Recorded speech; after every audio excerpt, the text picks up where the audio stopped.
Igreja Vida Cristã em Cristo Jesus, um lugar pleno de amor e da graça do Senhor Jesus. Ministério Pastor Sandro Diniz.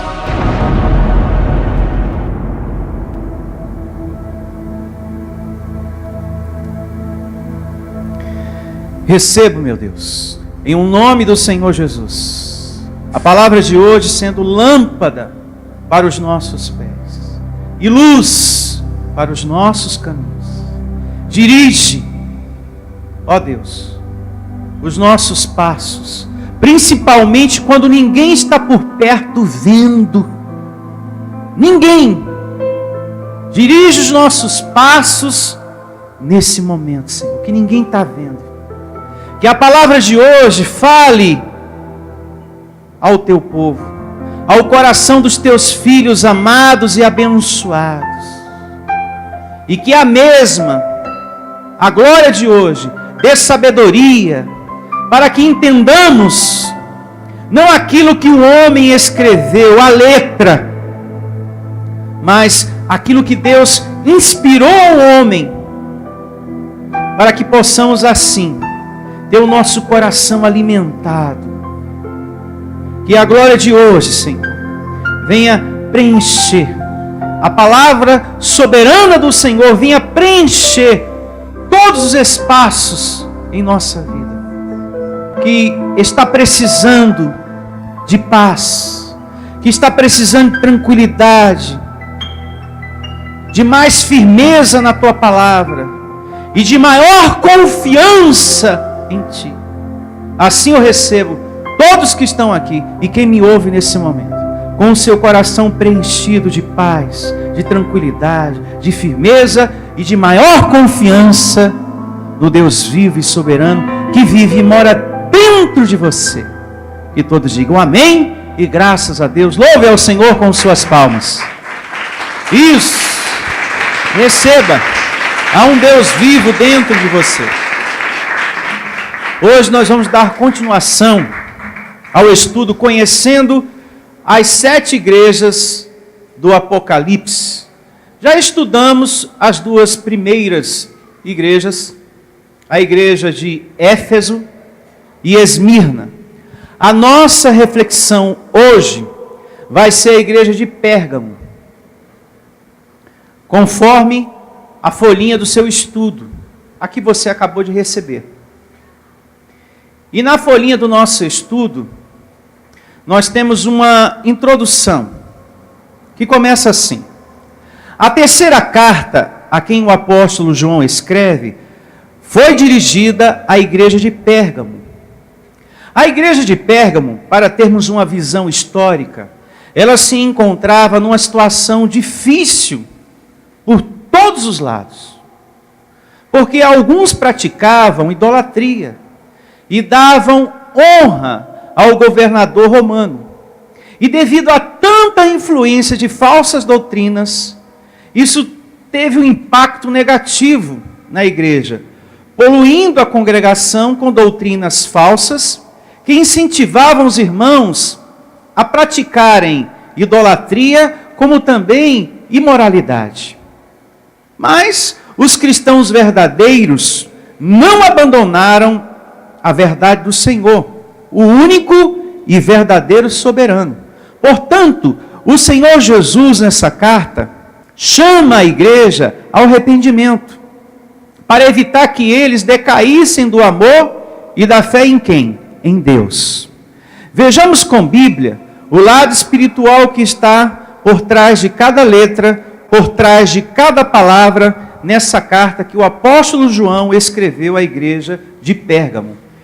E na folhinha do seu estudo, eu coloquei aqui a evidência bíblica, Apocalipse, no capítulo 2, do verso 12 ao 17, que corresponde à carta à igreja de Pérgamo. Porém, como sempre, eu convido você a abrir a sua Bíblia, para a gente acompanhar a reflexão de hoje sobre a igreja de Pérgamo na Bíblia. E aí você vai poder marcar, grifar, como também na folhinha do seu estudo, no verso, você anotar os pontos mais importantes, colocar a sua observação no que vai ser ensinado hoje. Então vamos lá. Abrindo a nossa Bíblia aqui, no livro do Apocalipse, capítulo 2, a partir do verso 12. E começa assim, amados irmãos, o verso 12 do capítulo 2 do livro do Apocalipse.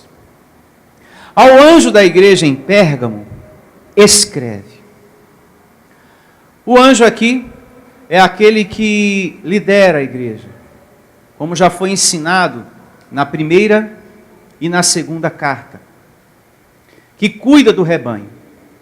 Diga, o pastor. Aquele que está à frente do rebanho é o anjo que o apóstolo João se refere aqui amando do Senhor Jesus Cristo.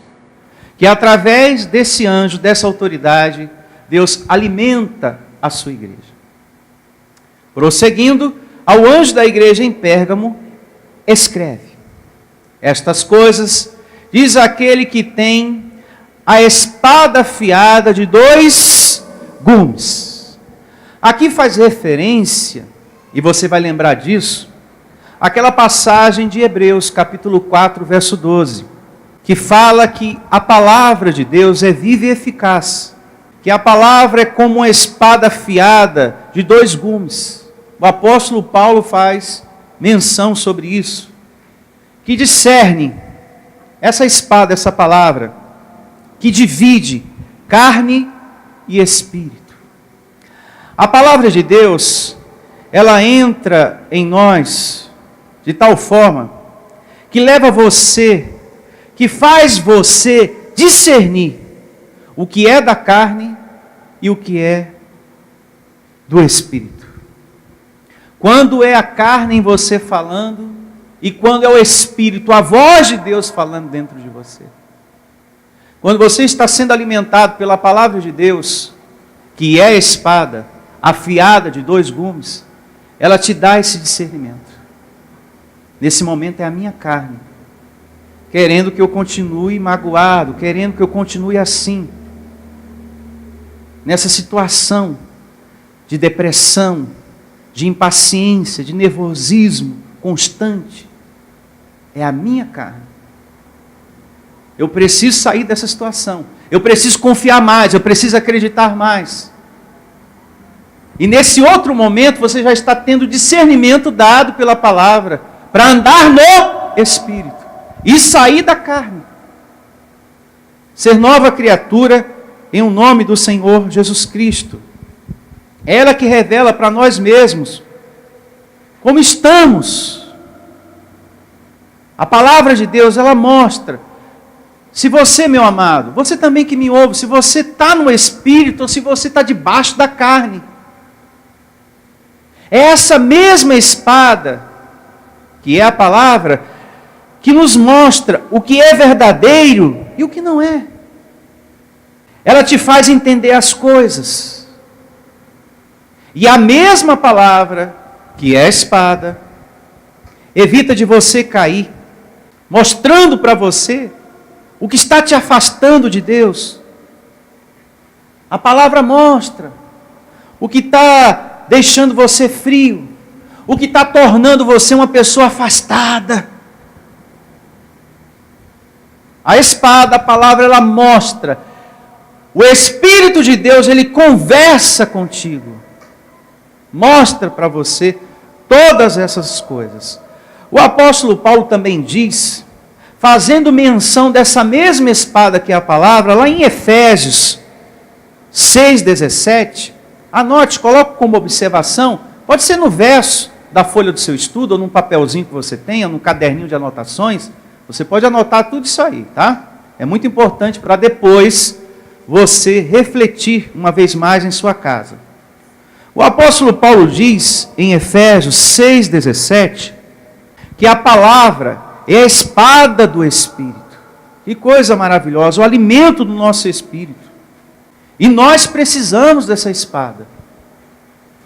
Diga, eu preciso dessa espada em minha vida, que é a palavra de Deus. Nós precisamos para nos corrigir.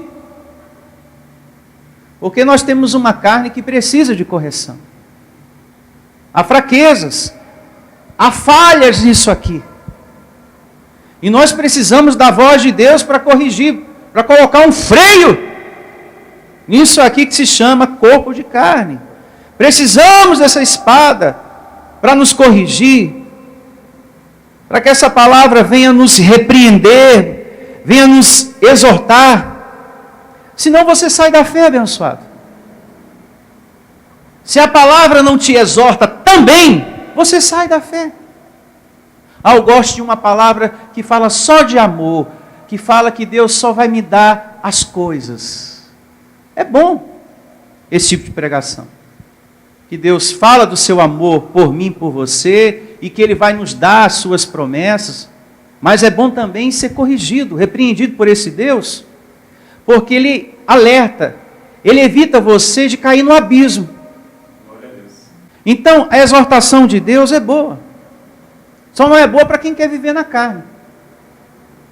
Mas quem quer ser íntimo de Deus, um discípulo, um seguidor verdadeiro, é uma maravilha. A pessoa humilde, não, amém, Senhor, eu estava precisando dessa repreensão, eu estava precisando dessa exortação, porque senão eu saio da fé. Se o pastor não traz uma palavra mais dura, se não fosse aquela exortação naquele dia, eu não teria voltado a orar, porque eu estou, em alguns momentos da minha vida, devagar na minha fé. Tem dia, pastor, que eu nem oro, eu nem converso com Deus. Então é sempre bom se eu trazer uma palavra, puxão de orelha, para eu conversar com Deus. Porque a vida, a casa, os filhos, o trabalho, roubam o nosso tempo. E o pastor, o anjo da igreja, ele vai sempre ser usado por Deus para trazer o alimento que você precisa. Às vezes vai doer na sua carne, mas você precisa dessa palavra. Embora cause essa dor. Mas é necessário, diga é necessário. Porque senão você vai ficando acomodado e outras coisas mais vão acontecendo. Deus quer você dedicado a Ele, amém? Existe cura para você nessa espada de 2 gumes também. Existe cura. Há poder na palavra de Deus quando você profetiza, quando você declara, quando você chama a existência as coisas que não são, elas passam a existir. Há poder para transformar você. Faça como Davi, que declarava para ele mesmo: ó minha alma, por que andas assim, tão angustiada, tão triste, tão perturbada? Sossega, te acalma. Naquele momento ele estava orando, ele estava declarando. Olha a espada aí, ó, agindo. Isso é bom, você determinar, declarar, primeiro para você. Ah, meu filho está precisando tanto. Ah, meu marido está precisando tanto. O fulano está precisando tanto. E você principalmente. Se não cuida, abençoado, a carne toma de conta. Então nós precisamos. Existe cura, existe transformação. Existem dias melhores. Através dessa espada afiada, dessa palavra, prosperidade, paz para o seu coração. Talvez você que me ouve nesse momento, através desse áudio, esteja a pensar: ah, pastor, para a minha situação não tem jeito, para o meu caso não tem cura, para a minha vida, pastor, o momento que eu estou enfrentando não tem solução. E o meu Deus nessa manhã usa a minha vida para dizer que tem. Porque a sua palavra é viva e eficaz. Tem! É só você receber. Porque não é você com a sua força, é você com a força de Deus que vai vencer isso aí. É você com essa espada, é você com a sua declaração, é você com a sua confiança na palavra de Deus que vai suplantar isso aí. Não é você com a sua força, é você com a força de Deus. E como é que eu uso a força de Deus?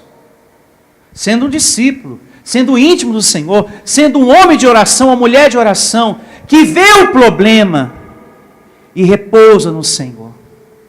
Meu Deus, eu não posso fazer nada por esse marido, eu não posso fazer nada por esse filho que está enfermo, que está atribulado, que é ignorante, que é viciado e que está do jeito que está. Eu não posso fazer nada, mas eu creio, eu confio na palavra viva e eficaz. Eu vou ver o meu Deus fazendo por mim. É assim que funciona. É assim que você tem que agir no reino de Deus, com a espada afiada de 2 gumes. É assim que ela divide, é assim que ela age, é assim que ela funciona, sendo exercitada dessa maneira. Então, se você está passando por uma fase muito difícil, o teu marido está doente, o teu pai está doente, a tua mãe está doente. Oh meu Deus, eu olho para minha mãe, pastor, eu olho para o meu pai, eu olho para essa pessoa da minha família que está enferma. Como eu gostaria de mudar essa situação, mas eu não tenho força, nem o meu dinheiro, pastor, resolve esse problema. Mas eu vou ver o meu Deus fazendo por mim, em nome do Senhor Jesus. Eu declaro, eu determino, meu Senhor, é você olhar para o problema e agir como anjo, agir como espiritual que você é, agir como discípulo de Deus. Você tem que pensar como anjo que você é aí dentro desse corpo.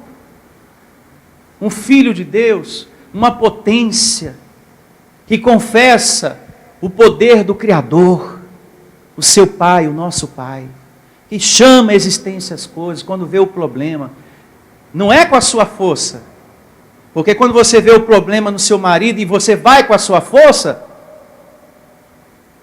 pode terminar em morte. Pode dar briga, pode dar separação. Pastor, não quero me separar. Então, tem que ser com a força de quem? De Deus. Amém? Porque com a sua, esqueça, não dá certo. É você com a força de Deus. Só que você tem se esquecido de agir com a força de Deus. Esse é o problema. Você não tem sido aquela mulher de oração mesmo.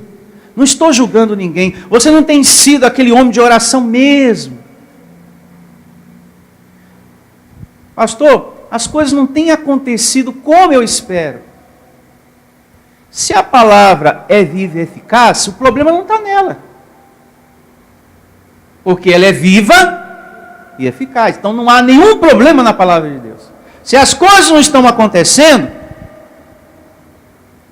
está faltando você aplicar mais a sua confiança, o seu crer na palavra. Está faltando você exercitar. Está faltando você viver. Digo, recebo. Está faltando você ser mais humilde para receber as coisas. E eu declaro você com o seu coração humilde para receber a palavra de hoje e colocar em prática na sua vida, em nome de Jesus. Eu recebo.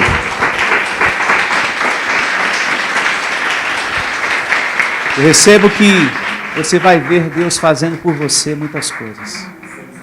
Que você, com a sua força, não pode. Mas Deus vai realizar. Por isso, se dedique. Se dedique mais à palavra de Deus, aos estudos, como esse de hoje. Não falte no próximo.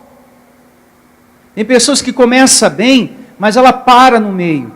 É por isso que você não vê a manifestação do poder de Deus como você espera, como você deseja. Por que tem pessoas que tomam posse e outras não? É porque Deus ama mais aquela pessoa e menos a você? Não. É porque ela não foi só até o meio. Ela prosseguiu mesmo com as adversidades, mesmo com os ventos. Ela não negou o nome do Senhor. Ela seguiu. Ela não deixou a palavra negativa do marido tirar ela do seio da igreja. E nem de uma outra pessoa. Ela se manteve. Porque vai aparecer. Sempre aparece, né? Sempre tem um que aparece para falar uma coisinha, né? Uma coisinha ou outra. Mas eu declaro teu coração guardado em nome de Jesus. Invista tempo. Assim como você investe seu tempo na sua casa. A minha casa é um brinco, pastor. Um dia eu vou te levar lá para comer uma lasanha. Eu vou. Eu vou. Com pontualidade. Eu vou. Assim como eu sou pontual nas coisas de Deus. E vou dizer, eis-me aqui. Então invista tempo também nas coisas de Deus. Ah, eu cuido tanto da minha vida, pastor. Quando tem alguma coisa para fazer, eu faço. Quando tem uma viagem marcada com a família, é tudo certinho. Então você também tem que investir o seu tempo e ser organizado também com as coisas do Pai. Amém. Glória a Deus. Chegou um parente em casa, com todo respeito, minha prima de 3º grau. Eu preciso servir ao meu Deus, eu não posso faltar na reunião. Eu já adiantei o almoço, vai cuidando das outras coisas. Se você não quiser ir comigo na igreja, mas eu não posso faltar. Porque o meu compromisso com Deus eu não posso adiar. Porque eu não sei viver sem a palavra dEle. Então, Deus em primeiro lugar. Por não colocar essas regras em prática, você acaba não vendo. E por você não ver, você fica desiludido. Ah, que Deus não existe, Deus não me ouve. Não, Deus ouve. É que você precisa obedecer as regras. Você precisa se entregar mesmo. Você precisa ser discípulo mesmo. Amém? Amém. Que investe o tempo, que se dedica, que é humilde. Seja humilde essa palavra para receber. Senhor, o que o Senhor disser eu farei. E parar de retrucar, de lutar contra a palavra de Deus. Não, Deus falou, eu vou colocar em prática, eu vou fazer. Porque, repito uma vez mais, se as coisas não estão acontecendo na sua vida, o problema não está na palavra. Porque a palavra é viva e eficaz. Você não pode ser uma pessoa que serve a Deus, isso é bom falar, é boa essa nossa conversa. É importante nesse estudo falar sobre isso. Você não pode ser uma pessoa que serve a Deus, isso é muito importante, que serve a Deus de longe. O longe que eu digo, entenda, é você, embora aqui dentro, mas está distante. Sabe aquela pessoa que mesmo dentro da igreja está distante? Ela não tem e nem deseja ter o menor compromisso com nada. Ela está dentro da igreja, mas ela está longe, ela está distante. É isso que eu falo. E você não pode continuar assim, longe. Querendo ao mesmo tempo receber, mas não tem uma vida prática com aquilo que está ouvindo. Não tem e nem quer ter o menor compromisso com nada, mas quer receber. Tanto uma coisa como outra, quer receber. Tem muita gente assim. Então você tem que ter o desejo de ser íntimo de Deus. Porque Deus, meu amado, só se dá ao conhecer aos seus íntimos. Ah, eu quero tanto ter a sabedoria de Deus na minha vida. Eu quero tanto que Deus fale comigo, converse comigo. E Ele vai conversar contigo, falar com você através da palavra. Mas Ele só se dá ao conhecer aos seus íntimos. É aqueles que são íntimos que Deus permite que essas pessoas tenham o conhecimento sobrenatural dEle. Pastor, eu quero ter o conhecimento sobrenatural de Deus na minha vida. Deus só se permite, Ele só se dá ao conhecer se você for íntimo.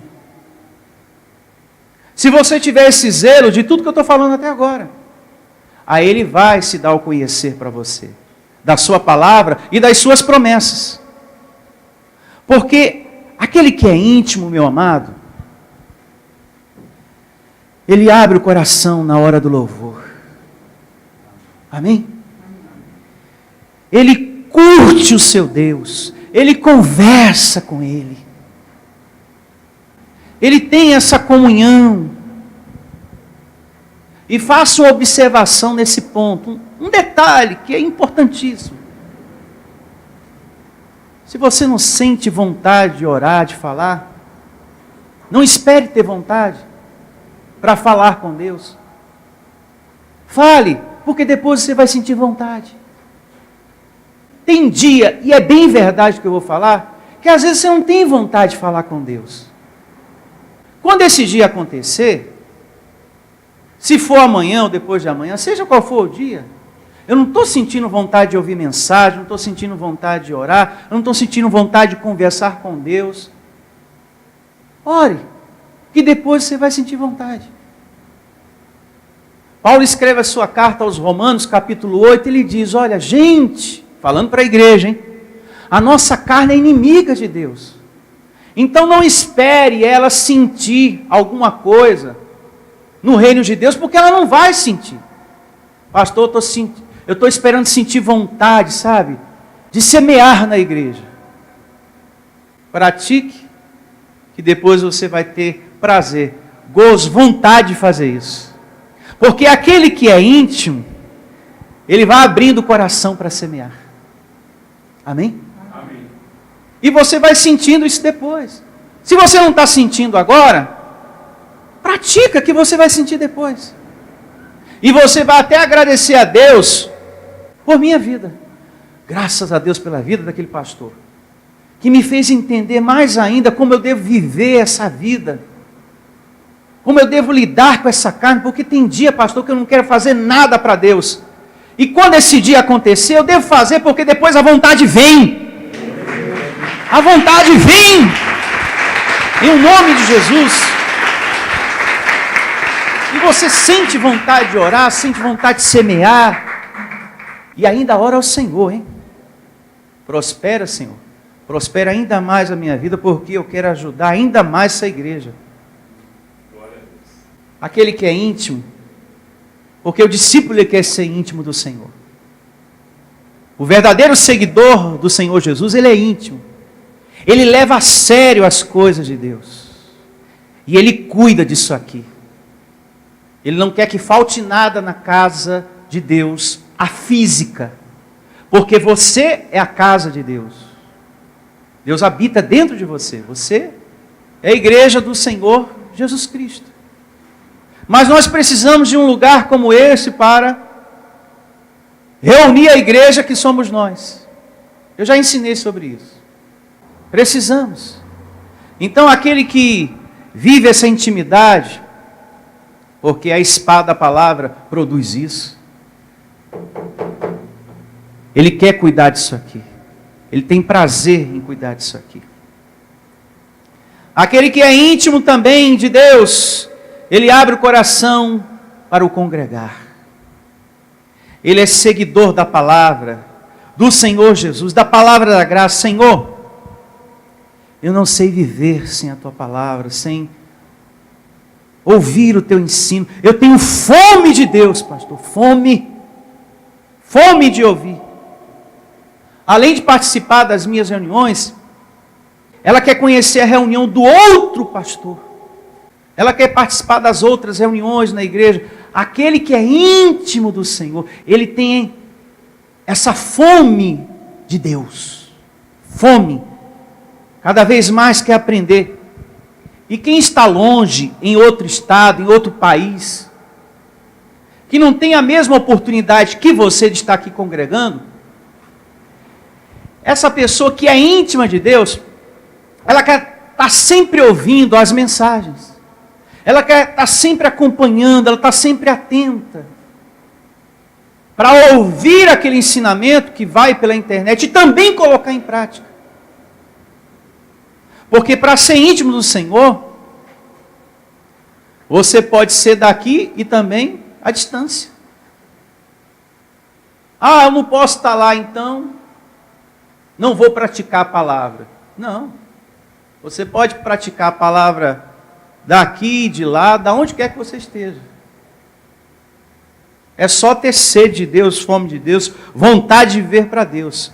Aquele que é íntimo, adentra, isso é bom falar, com alegria, aqui nesse lugar. Mesmo com os dissabores que teve no meio da semana. Não sei se você teve algum. Se teve, aquele que é íntimo de Deus, aquele que está em comunhão com Deus mesmo, ele não entra aqui de cara feia, de cara amarrada, não. Ele entra, ele adentra aqui confessando a espada afiada de dois gumes. Eu sou abençoado, eu sou mais que vencedor. Bom dia, pedra viva, anjo amado do Senhor. Ele adentra aqui confessando o reino de Deus. É assim que vive o íntimo do Senhor. Você não pode se esquecer das palavras que o anjo de Deus falou para Daniel. Lá em Daniel capítulo 10, verso 12 diz, o anjo falou para Daniel, Daniel, você é uma pessoa aplicada, você tem um coração aplicado no Senhor, um coração que quer compreender, que quer ganhar sabedoria de Deus, você tem sido uma pessoa de oração, e eu estou aqui porque foram ouvidas as tuas palavras. Mas antes desse anjo dizer, olha Daniel, que ele estava ali porque a oração dele tinha sido ouvida, ele disse, olha, você tem aplicado o seu coração em Deus. Você tem tido fome de Deus. Medite em casa. É um bom exemplo para você crescer espiritualmente. Daniel 10, 12. Ele tinha essa fome de Deus. Está claro isso, meus irmãos? Amém. O que é você viver com a espada afiada de dois gumes? A espada do seu espírito em graça? Quem entendeu? Levante a sua mão. Então voltemos aqui às considerações do livro do Apocalipse. Uma vez mais, o capítulo 2, verso 12. Ao anjo da igreja em Pérgamo, escreve estas coisas, diz aquele que tem a espada afiada de dois gumes. Verso 13, muita atenção ao verso 13 do capítulo 2 de Apocalipse. Conheço o lugar em que habitas. Onde está o trono de quem? De Satanás. Pausa para uma reflexão importante. Eu declaro você com a mente de Cristo, com os seus olhos espirituais abertos nesse momento. A linguagem do apóstolo João aqui é figurativa. Figurativa. Ele expressa algo para explicar uma outra coisa, que não devemos tomar ao pé da letra. Porque senão você vai pensar que Satanás tinha um trono e ele estava lá, sentadão. Sentadão de férias, estou de férias, até eu tenho um trono aqui. Aqui, nesse verso 13, eu vou ler ele todinho daqui a pouco, é como as parábolas do Senhor Jesus.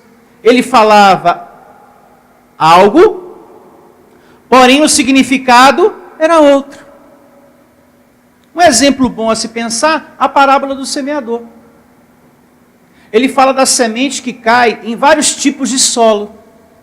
Então você não pode tomar aquilo ao pé da letra, porque a semente era a palavra, e o solo, os vários tipos de solo, classe de pessoas, pessoas diferentes, e cada um tem uma reação diferente ao receber a palavra de Deus. E lá vai falando que tem aquele que recebe a palavra, a semente, mas vindo as dificuldades, as tribulações, é de curta duração. Mas tem aquele outro que recebe a palavra mesmo e dá fruto, frutifica para Deus. Aí depois ele fala de um outro tipo de solo, de um outro tipo de pessoa que recebe a palavra, mas a fascinação do mundo, a riqueza, o dinheiro, agora eu tenho tudo, agora eu estou muito abençoado, já não precisa, né? Eu fazer isso e nem aquilo, já não precisa ser fiel a Deus, nem nisso nem naquilo. Lá diz que se perde também. Então aqui é igualzinho às parábolas do Senhor Jesus. Esse Satanás aqui, que João faz menção, e que estava em um trono, era o imperador que dominava a terra e oprimia as pessoas, os cristãos da igreja de Pérgamo. ele não poderia falar claramente em suas cartas, porque senão essa carta não chegava. Olha, o imperador, esse terrível aí, que está massacrando vocês, ele não poderia falar assim, às claras. Era por código, era de forma figurativa, como nós estamos vendo aqui. Aqui está se tratando do imperador romano que oprimia as pessoas, os cristãos, e que naquele lugar se adorava ele, se adorava o homem, o imperador. Então, o imperador ali, naquele momento, naquele lugar, ao mesmo tempo era imperador e Deus. O trono de Satanás aqui era o imperador. Por isso que, por falta de entendimento, as pessoas nessas igrejas de campanhas e correntes ficam com medo de passagens bíblicas como essas. E eu nem culpo elas. Isso é falta de entendimento nos pastores. Porque aqui está falando do imperador romano. Diga, tenha a mente de Cristo. Porque você que está recebendo a palavra da graça tem que ser um esclarecido. Você tem que ter entendimento que o ser Satanás, o diabo, ele foi destruído. E uma vez destruído, ele não existe. E é o apóstolo Paulo que diz isso em Hebreus 2,14. O nosso Senhor Jesus Cristo foi à cruz para aniquilar aquele que tinha o poder da morte, a saber, o diabo. Jesus foi à cruz e fez uma obra perfeita e completa. Destruiu todo o mal. Digo, receba essa palavra. O único que existe é o Deus soberano que está dentro de você, abençoado.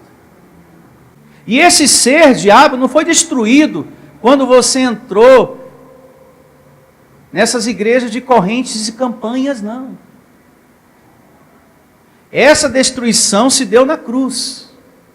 Você não é um liberto de todo mal quando você entrou pela primeira vez em um lugar com o nome de igreja, não. Você é um liberto de todo mal, como também diz a carta aos Colossenses, lá, 1,13, do império das trevas para a luz. Isso tudo foi por Deus, em Cristo Jesus. Você é um liberto por Cristo. Diga, por Cristo. De todo mal na cruz. E Jesus mesmo diz, antes de ter ido à cruz, lá em Lucas, vá anotando, hein? Capítulo 13, verso 32, o Senhor Jesus, antes de ser crucificado, algumas horas antes, ele diz, olha, para todo mundo lá, hoje e amanhã curo e expulso demônios, mas no terceiro dia terminarei. Ele já foi à cruz, já morreu e ressuscitou, então esse ser já foi o quê? Destruído. Então já passou, já deixou de ser. Diga graças a Deus. Foi destruído. Então é muito importante você meditar em Hebreus 2,14, Colossenses 1,13, Lucas capítulo 13, a partir do verso 32. Vai meditando. Que você vai chegar a esse entendimento que hoje nós temos aqui e que eu não abro mão. Você sabia que tem muitas igrejas que ainda não sabem disso e por isso estão lutando para que Jesus destrua o diabo? Ó Senhor, destrua o diabo. Não é assim que eles oram? Ó Senhor, destrua. E você, diabo, onde você estiver, pega a sua roupa, pega a sua mala, pega tudo que você tem, sai dessa vida. Ó Deus, vem com o teu poder, nos livra do mal. Já nos livrou. Já nos livrou. O ser diabo, esse opositor, Deus já destruiu ele. O único opositor que nós temos é a nossa carne. Porque existem falhas, existem fraquezas, a gente vê um monte de coisa ruim acontecendo lá fora. E por quê? Porque aquela carne não tem um alimento no Espírito. O que é que Paulo fala em Gálatas? Que existem as obras da carne. Dentre as obras da carne, está lá, adultério, prostituição, ciúme, bebedice, um monte de outras coisas. E também, feitiçarias. Está lá. Dentre as muitas obras da carne está a feitiçaria. Isso que se manifesta nas igrejas e dizem que é demônio, é obra da carne. E está na Bíblia. Quando você lê a Bíblia não diz, e a obra do diabo é adultério. E a obra do diabo é a feitiçaria. Não, a Bíblia não diz assim. Quando você lê a Bíblia diz, e a obra da carne é prostituição, e a obra da carne é feitiçarias, e a obra da carne é ciúme. Mas o pastor da esquina falou que adultério é obra do diabo. Não, mas meu Jesus diz na Bíblia que adultério é obra da carne. Então, você não pode ficar com um pé lá e outro aqui. Você tem que tomar uma decisão. Ou você fica com a Bíblia, ou você fica com a péssima interpretação do homem. Que eles querem colocar na cabeça do povo a seu bel prazer. Abençoados, se o diabo existisse, esse planeta, esse mundo seria um caos. Um ser invisível. Estaríamos todos aqui em desvantagem. Deus é soberano, amém? Ele destruiu todo o mal, receba isso. Nem que existisse um diabo, ele poderia chegar perto de você. Ah, pastor, mas eu acredito tanto no diabo, mas tanto no inimigo. Nossa, você foi criado por Deus e está com tanta convicção em quem não te fez. Porque tem pessoas que falam muito do diabo, né? E está amarrado isso, e está amarrado aquilo. Se acontece uma coisa, foi obra do inimigo, é obra do diabo. Ah, mãe, perdi o emprego. Foi o diabo, meu filho. Ah, caiu a panela, foi o diabo. É porque você não colocou ela direito lá, para secar. Pastor, eu fui lá para a chácara de mamãe, e de madrugada, na chácara de mamãe, pastor, é que o senhor não conhece a chácara de mamãe. Eu escutei um barulho de madrugada, pastor. É que alguma coisa de repente estava solta, a janela estava aberta, entrou o vento, fez barulho. Mas eu escutei um barulho vindo da torneira. Falei, é a sobra que fica no cano. Eu tinha certeza que era o inimigo, pastor. Não, é a sobra.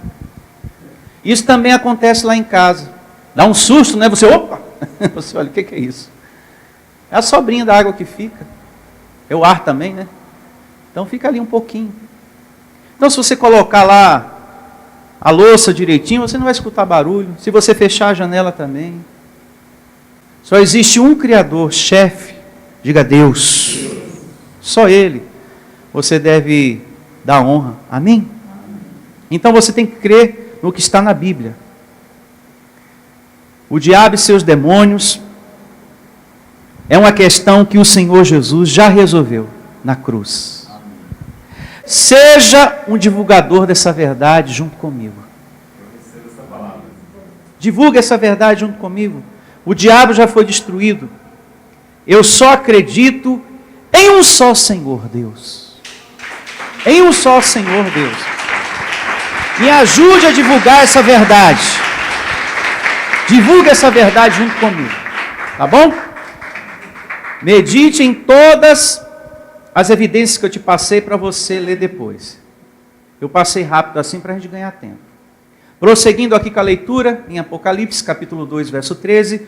Conheço o lugar em que habitas, onde está o trono de Satanás, e que conservas o meu nome, e não negaste a minha fé, ainda nos dias de Antipas, minha testemunha, meu fiel, o qual foi morto entre vós, onde Satanás o quê? Habita.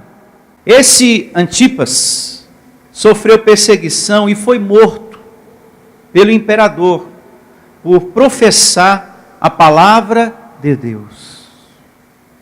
Mas você que é um esclarecido, que tem entendimento, você sabe, no seu coração, no seu íntimo, que só existe um só Deus soberano, o qual é sobre todos, age por meio de todos, está em todos. E quem diz isso é Paulo, na sua carta aos Efésios, anote, capítulo 4, verso 6. Efésios 4, 6. Que só existe um Deus único e soberano, aquele que vive e mora dentro de nós.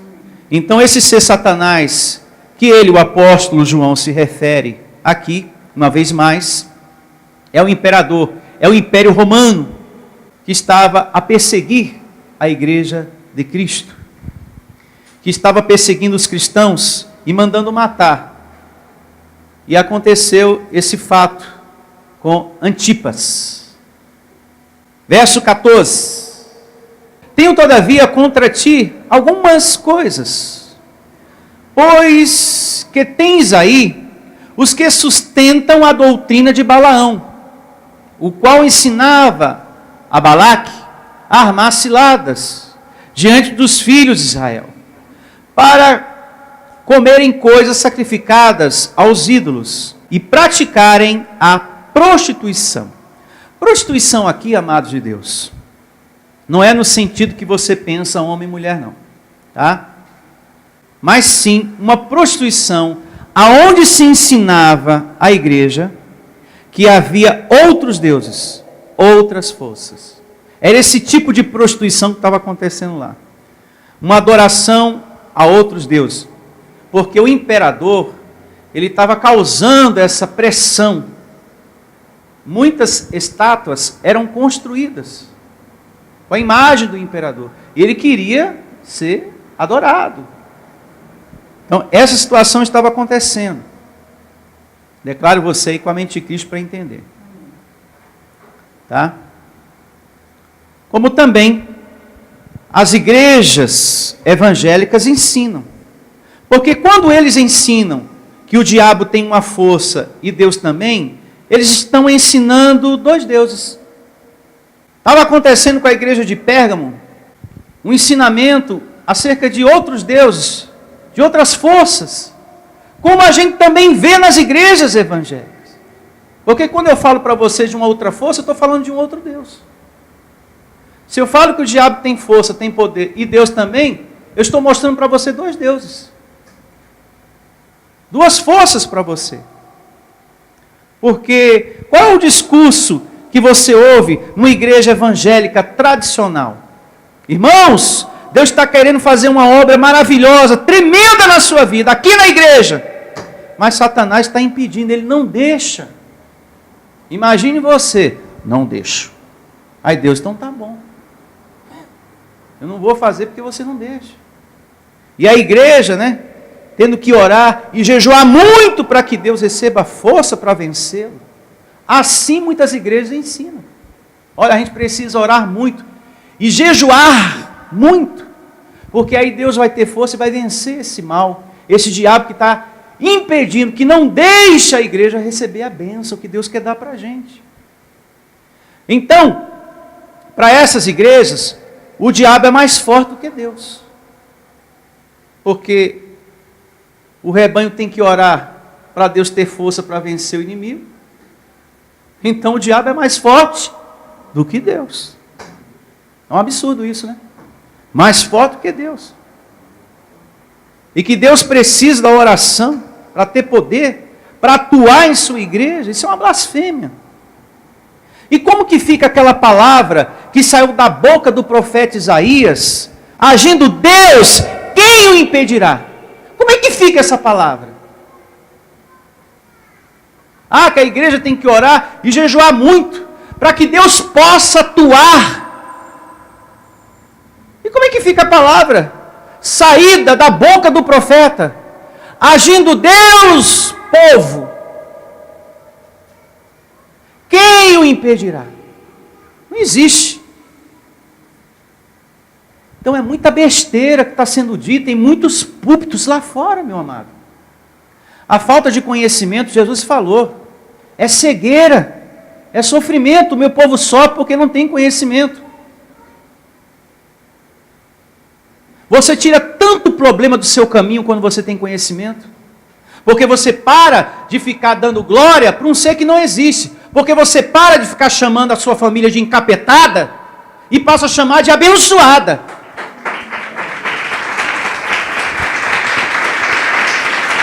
Você tira um monte de problema do seu caminho. As pessoas têm esse ranço. Meu marido é um endemoniado, meu filho também é um endemoniado. Agora, quando você é um conhecedor da verdade, não. O meu filho é um presente de Deus na minha vida. O meu casamento é um presente de Deus. A minha família é uma família abençoada do Senhor. Eu sou templo do Espírito Santo. O apóstolo Pedro teve esse entendimento na sua primeira carta.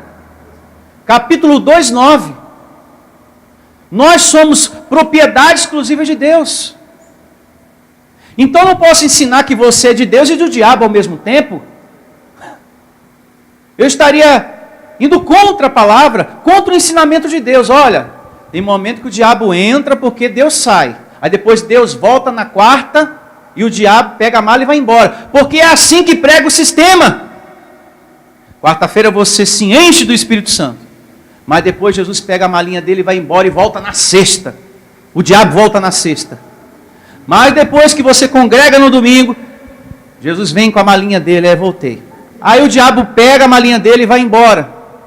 Aí na segunda-feira Jesus, já estou indo embora de novo. Aí Jesus pega a malinha dele, aí o diabo, estou chegando. Entra na sua vida. Não é assim, abençoado. Você é, de forma definitiva, 1 Pedro 2,9, propriedade exclusiva de Deus. De Deus. Só que por muitos anos, desde mamãe, desde a vovó Catarina, que você foi ensinado que existe malassombo, bicho-papão. Aí foi para uma igreja tradicional evangélica, aquele bicho-papão virou um diabão. A mula sem cabeça virou demônio. E você, eita, bem que a vovó falava para mim. Foi crescendo os personagens na sua cabeça. E a cada problema você foi dando nome para um demônio. Dor de cabeça, demônio. Problema na coluna, é o demônio. É assim que as igrejas ensinam. Né? A pessoa que bebe muito, Zé Pilantra, né? Ou Zé Pilintra, é um outro demônio. É sempre assim. Dor de cabeça, demônio. Bico de papagaio, demônio. É abençoado. A gente precisa se alimentar mais de Deus. Mais de Deus em nome do Senhor Jesus. Cada vez mais. Você que me ouve, amado. Nós temos um tema na internet que tem o seguinte título: Diabo ou carne? E também o tema O Terceiro Dia. São duas pregações que vai te esclarecer tudo sobre a destruição do diabo. Tá? E que Deus é o único soberano que vive dentro de nós. Eu já recebi essa palavra e declaro você também recebendo. Ah, pastor, eu gosto quando um pregador diz assim: olha, isso na tua vida é demônio. Ai, pastor, é uma coisa assim, sabe? A gente sente que é de Deus. Eu sinto que é de Deus quando alguém diz que eu sou filho de Deus. Um abençoado. Aí sim, isso é de Deus. Tem gente que é tudo ao contrário, né? Tem gente esquisita também, né? Tem gente que gosta de umas comidas estranhas, né? Tem gente que gosta também de pregação esquisita. Prosseguindo aqui, ó. O verso 14 também fala, para eu não esquecer, né? O que é comer coisas sacrificadas aos ídolos? Porque aqui faz menção, né? É bom a gente meditar nisso, né? No verso 14. O que é isso, pastor? É comer a palavra do homem. Diga a palavra do homem. É você comer comida sacrificada. É estar debaixo do homem. É isso que quer dizer aqui. É fazer coisas que não tem nada a ver com a palavra de quem? De Deus. Correntes, vale do sal, objetos ungidos. Jesus dava essas coisas?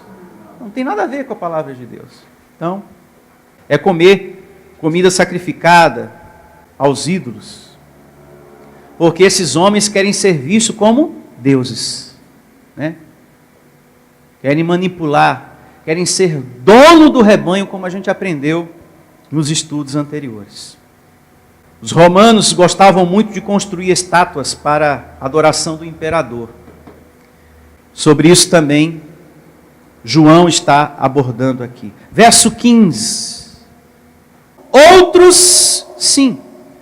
Também tu tens o que da mesma forma sustentam a doutrina dos nicolaítas. Já explicamos que os nicolaítas são quem? Na igreja de Éfeso. Na primeira carta, eu falei sobre isso. São aqueles que andavam em libertinagem.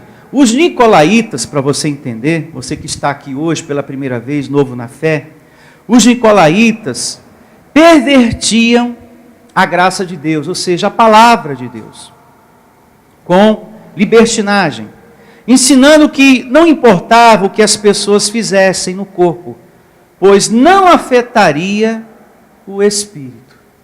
E com esse ensino, eles levaram a muitos à imoralidade. E alguns, por causa desse ensino, começaram a descumprir algumas palavras de Deus. E isso acontece, viu? Existem muitos nicolaítas nos dias atuais, ensinando essas coisas. Você pode fazer o que você quiser. Teu espírito vai voltar para Deus mesmo e a tua carne vai para o pó. Você tem que usar essa carne mesmo e fazer tudo que te dá na telha. Mas tudo que se planta nessa vida, a gente colhe as consequências. Deus não quer que você viva um inferno de vida. Ele quer que você reine em vida, estando nesse corpo como anjo que você é em Cristo Jesus. Diga, eu sou um anjo em um corpo de carne.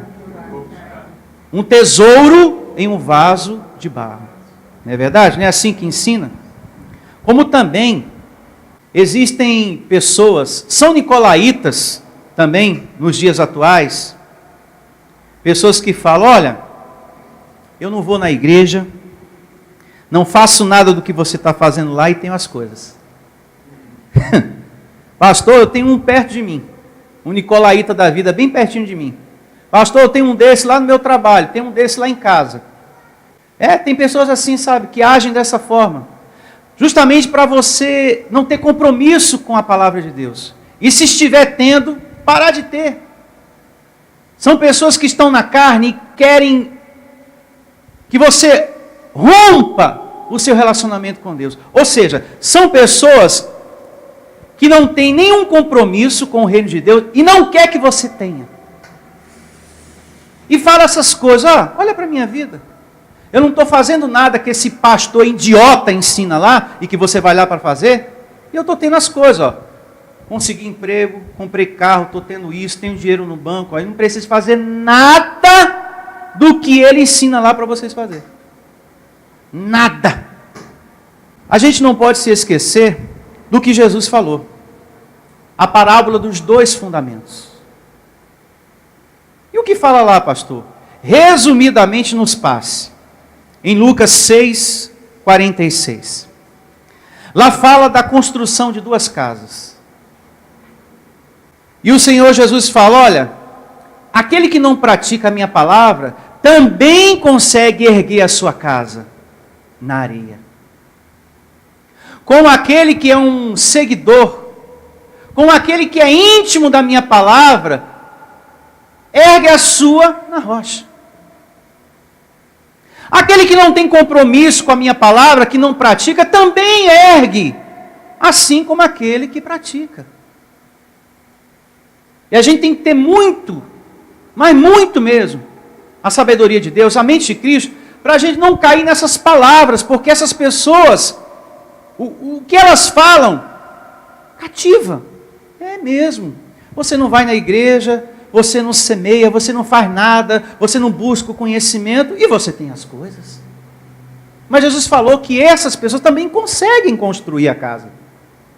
Porém, vai chegar um determinado momento na vida dessas 2 pessoas. E quando vier os problemas, as dificuldades, as aflições, esse que conseguiu edificar e falou para você, olha, eu tenho tudo e não faço nada do que você faz naquela igreja, eu não busco nada do que você busca, Quando vier a tempestade, esse vai ser arrastado e tudo que ele tem. Igual a enchente quando vem, leva tudo que encontra pela frente. Porém você, diz o Senhor, por praticar a palavra, por ter compromisso, por não ter cedido aquela palavra ruim, aquela palavra negativa, pode vir a tempestade que for. Esse Deus, por você ter sido fiel, cumpridor da palavra, praticante, estará guardado desse vento e protegido. Enquanto que aquela pessoa que zombou da sua fé, dava risada de você, já está dando de novo o dízimo, já vai de novo separar o seu dízimo para levar para lá, ó. Eu não dou e nem oferto nada, ó, e estou com o meu salário aqui. E estou com aquela conquista ali também. Tudo é questão de tempo. Jesus falou que a diferença existe. Os dois conseguem construir a casa. Os dois erguem a casa. Porém, só fica uma de pé. Você. Amém. E louvado seja Deus. Eu não estou com isso desejando mal para ninguém. Mas Jesus falou, pastor Sandro, que não pratica a minha palavra também ergue. E às vezes uma casa mais bonita do que aquele que me serve. Mas depois tudo cai. O que me serve permanece. Fica. É isso que você precisa entender. Não abra o seu coração para as palavras negativas de quem não tem compromisso com Deus, não, abençoado. Deus é fiel à sua perseverança. Diga eu recebo. Eu recebo. Deus é fiel. Amém? E já estamos perto do fim. Verso 16. Portanto, arrepende-te. E se não, venho a ti sem demora, e contra eles pelejarei com a espada da minha boca. Deus está dizendo aqui que através da palavra dele, você tem que discernir o que é carne, o que é espírito, essas situações. E se você continua na carne, sofrerá as consequências do que você anda plantando, segundo o quê? A carne. Porque quando a palavra vem, abençoado, ela mostra. Mas se você continua, você colhe, não colhe? Então é isso. Você colhe. Seja o que for. E quando eu falo situações de carne, não é só adultério. Tem pessoas que falam, tem pessoas que pensam assim. O pastor fala que se a gente não for obediente e andar segundo a carne, a gente sofre. Bom, eu não estou em adultério e nem prostituição, então estou livre. Mas andar segundo a carne não é isso só. Estar debaixo da carne não é só adulterar e se prostituir. De repente você está semeando ódio, e ódio é obra da carne. De repente você está semeando uma intriga na família, para uma pessoa deixar de falar com a outra. Isso é andar no espírito ou andar na carne? Você querer que uma pessoa pare de falar com a outra. Eu não quero que você fale com aquela pessoa, porque eu odeio aquela pessoa e você também tem que odiar. Nós dois temos que odiar. Isso também é andar segundo a carne. Isso também é estar debaixo da carne. De repente você está semeando indiferença. É andar também segundo a carne. Semeando indiferença com quem não merece. E isso até na igreja, às vezes. Com o irmão, com o pastor. Está sendo indiferente com o irmão, com o pastor, nem fala, não cumprimenta mais. Eu estou de cabeça quente, estou com o meu juízo aqui. Não me vem falar de abençoado, não, que eu sou filhinho de Deus, não, que eu não estou com cabeça para ouvir isso, não. E acaba sendo indiferente com quem não tem nada a ver. Se você está com problema, é nas coisas de Deus que você vai ter solução. É congregando que vai se resolver, não é se afastando não é ficando assim não. De mal com a vida, com raiva das pessoas não. Tem gente que fica com raiva das pessoas, de mal com a vida, quebra as coisas dentro de casa, desconta no filho, bate no cachorro. As pessoas não têm culpa não. Elas também têm os seus problemas. E às vezes, Deus permite e mostra através dessas vidas, que elas sabem lidar com o problema com mais maturidade que você. De repente até um filho sabe lidar com mais maturidade com as situações do que você, mãe e pai. E você, puxa vida, o meu filho foi muito mais maduro do que eu, que se fosse eu, tinha chutado o pau da barraca nesse negócio aí. Eu tinha, sabe, entrado na carne, teria brigado, teria feito, teria xingado. Porque comigo não tem essa não, pastor. Não leu, o pau comeu. Então nós temos que ter sabedoria. Amém? Verso 17. Quem tem ouvidos, ouça o que o Espírito Santo diz às igrejas, que somos nós, cada um de nós. Amém? Diga, eu recebo. Ao vencedor, dar-lhe-ei o maná escondido. Maná escondido. Que maná escondido é esse, pastor? É a palavra que você ouve hoje. Estava escondida para você. Estava oculta, pastor. Eu tenho 20 anos de igreja. Escute, menino. Deixa eu lhe falar aqui. Eu tenho 30 anos de igreja. Ninguém falou as coisas que o senhor falou hoje aqui para mim. E tudo que o senhor falou, o senhor mostrou na Bíblia, mandou eu ler e anotar. Então o que estava escondido, Deus está revelando para você. E para você que me ouve também. A palavra da graça de Deus, o maná aqui, escondido, é o alimento para o seu espírito. Porque durante 20 anos, ou 30 ou mais, você tem recebido alimento para a carne. Campanha corrente, objetos ungidos, pão ungido, água sagrada, isso tudo é para a carne, não é para o espírito. O que é para o espírito é a palavra. É a palavra de Deus. Quando você está com sede, o que é que mata a sua sede?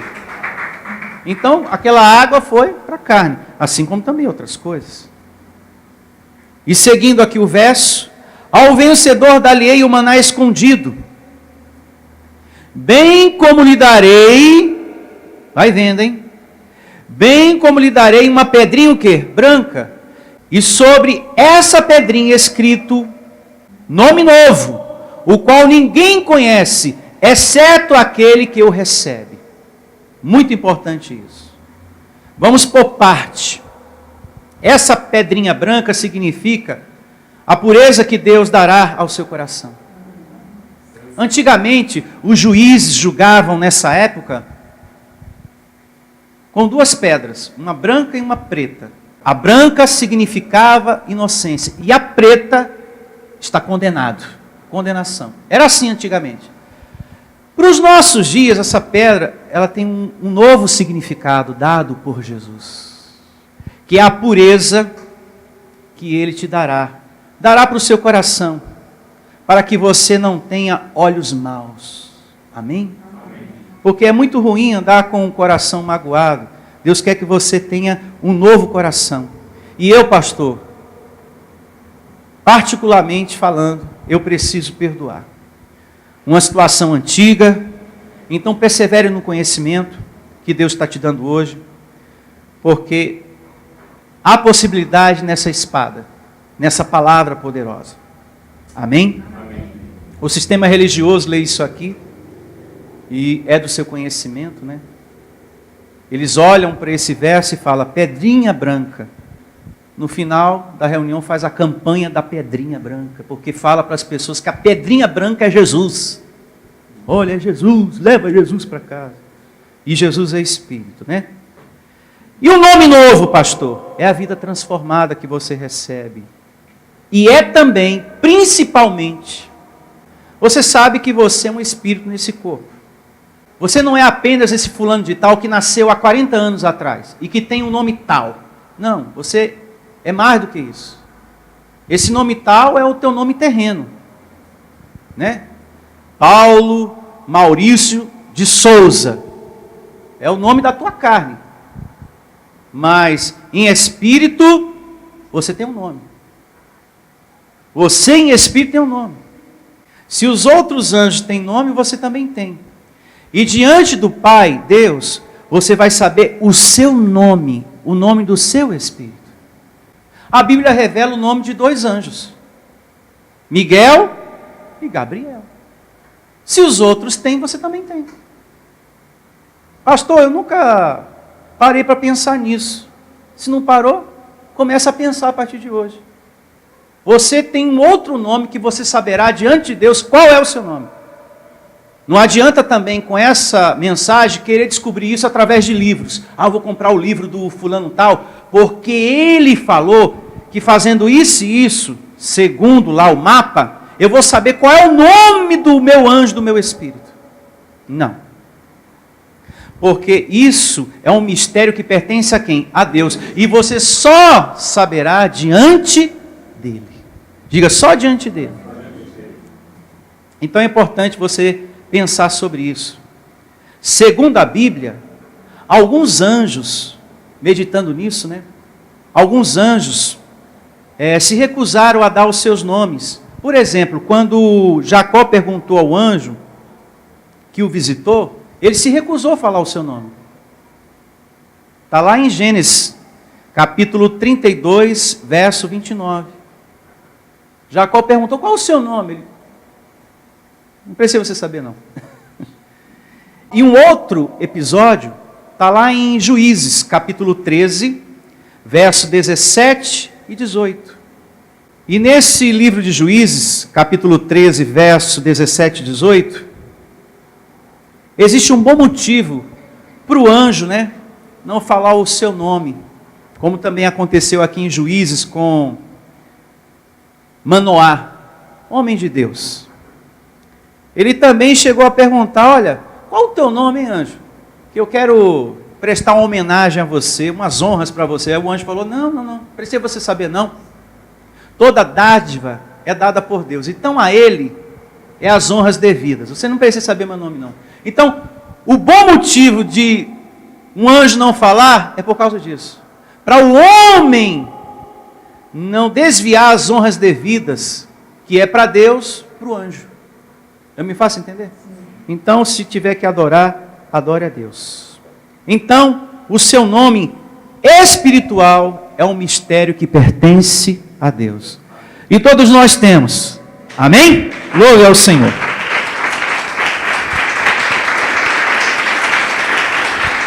E com essas considerações do verso 17 do capítulo 2 do livro do Apocalipse, a nossa reunião está encerrada. Declaro todos vocês tendo o melhor dia da sua vida.